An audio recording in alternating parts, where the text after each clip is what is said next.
Welcome to the Build a Life After Loss podcast, where we help you to build a life of purpose and joy.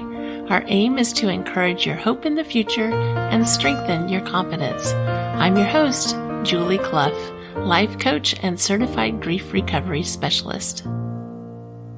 Hello, my friends. Welcome to episode 45, Strengthening Your Mind. Last week, I told you a little bit about learning of my father-in-law's passing and all my thoughts and feelings about death and dying, and some of my thoughts on grief and the things that I've learned and how I am currently applying them. The night before I learned about the death of my father-in-law, I was on a call with my mastermind group with one of my mentors. And one of the things that we talked about, one of the things that we discussed was how to activate our mind, or in other words, how to strengthen our mind, how to create a more positive mind. And from my experience, it seems to take two components. One is we need a way to release our painful emotions, and the other component is a way to input the good, the healthy, the invigorating, the inspiring, ways to activate our mind. In the grief recovery method, we discuss some ways that people relieve the pressure of pain and grief that are sometimes not helpful, like fantasy, including books and TV and movies, or alcohol and drugs, or shopping, which we often call retail therapy, or food, anger, over-exercising, isolation, even working too much, workaholism. The first thing we have to do is to find constructive ways to let go of some of the heavy feelings that we experience in grief. A few ideas for letting go might include crying. Crying can be really therapeutic. Listening to sad music, which can actually cause us to cry, which is a good thing. And we've talked about that in previous episodes. Even screaming can help us to release those negative emotions, especially if we're not screaming at someone. We can scream into a pillow or go out into the forest somewhere or get in our car and scream. We can let go, release some of that pent up heavy feelings. Writing all the hard thoughts and feelings that we have, and then burning that paper or ripping it up and throwing it away. And those are all ways that we can let go, what we might call let go techniques. That night in our mastermind, as we reviewed a long list of different ways that we were activating our mind, I realized how many opportunities there are to really help us to inspire ourselves, inspire our day, and put in the good.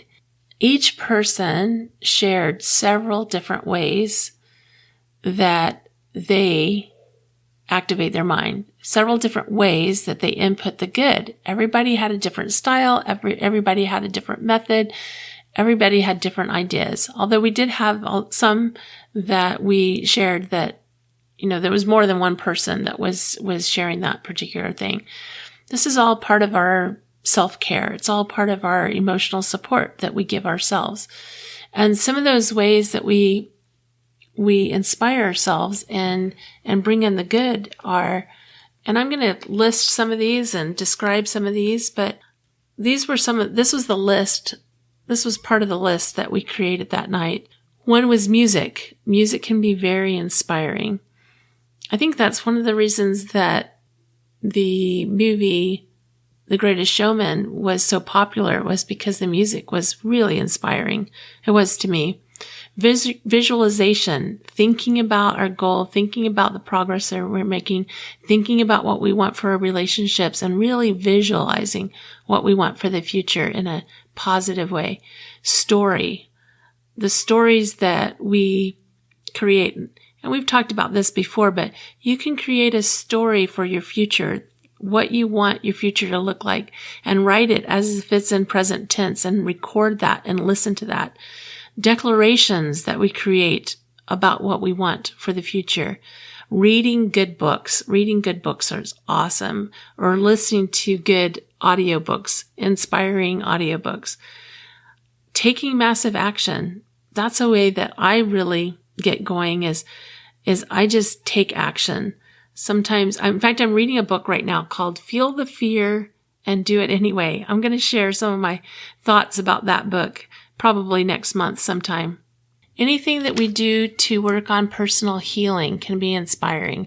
Anything we do to work on personal health and our energy. Things that we do to improve relationships, spending time with other people in positive activities. All of those things can activate and invigorate our mind. Spending time in nature, reaching out for support. Even stepping away from our normal routine and spending that time in a good book, spending that time listening to good music, being aware of our state of being and continuing to speak up and tell people what you're feeling, what you're doing. Thinking about the things that you're personally interested in. Motivational talks can be super inspiring. I love to listen to TED Talks sometimes. I think they can be, especially if you look up a TED Talk on a certain topic in, say, YouTube, you can go down a rabbit hole listening to inspirational talks, which is really fun. Thinking about all of our blessings, thinking about the things that we're grateful for. All of these ways are ways to inspire our mind, to bring in the good, to experience the good. As we talked about these things, I was encouraged by the long list of things that we came up with. And it made me realize the changes that I've made in the last few years, where I've really been intentional about taking care of my emotional state and really making sure that on a daily basis, I'm doing things like prayer, like getting into scripture, reading the Bible, reading inspirational books, all these things that really bring in the good. When we think about grief is a low vibration. If I was to say to you, think about someone who feels sad, you would know what that looks like. If I was to say, think of someone who's happy, you know what that looks like.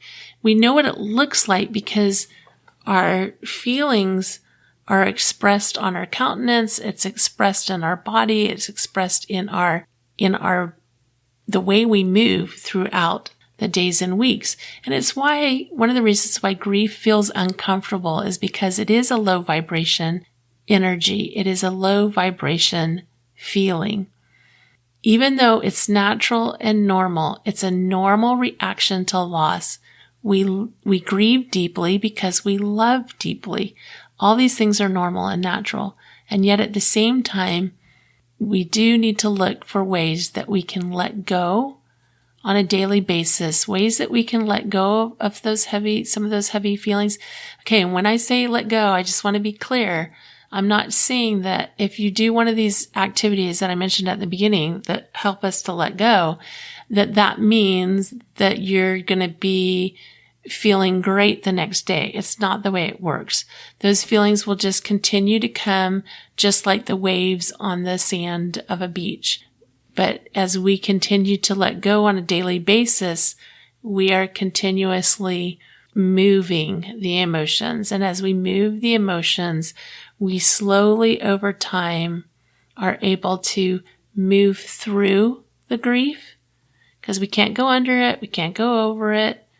We can't avoid it. We have to move through the grief. So those ways of moving through the grief include letting go of heavy emotion, finding ways to release some of that, and then finding ways to bring in the positive. So little by little, we're healing and we're getting better each day. As we expressed some of the different ways that we were invigorating our minds, the ways that we were strengthening our mind, the next day when I learned of my father-in-law's passing, as I started my day, I found myself wanting to do things differently. I was in a different space than I would have normally been waking up in the morning. And I found myself reaching for a playlist. I had created a playlist based on a book that I'd been reading. I'd been reading this book about a man. The name of the book is The Message. I believe the author's name is Lance Richardson. He had a near-death experience and he wrote this book. But 5 years after he wrote the book about his near-death experience, he actually passed away. He was a fairly young man and he had a large family, several kids, and his wife was left a widow with all of these children. And after he died, a few years after he died, she wrote a book. She wrote a book, and in the book, she shares her experience, and she also has her children share their experience. And a couple of their children were so young that they don't have a lot of memories of their father, but her older children were able to share some of the memories that they had of their father and some of the legacy that he had left for them. So it was a pretty special book, but in part of what she wrote, she shared a playlist that she had created that helped her to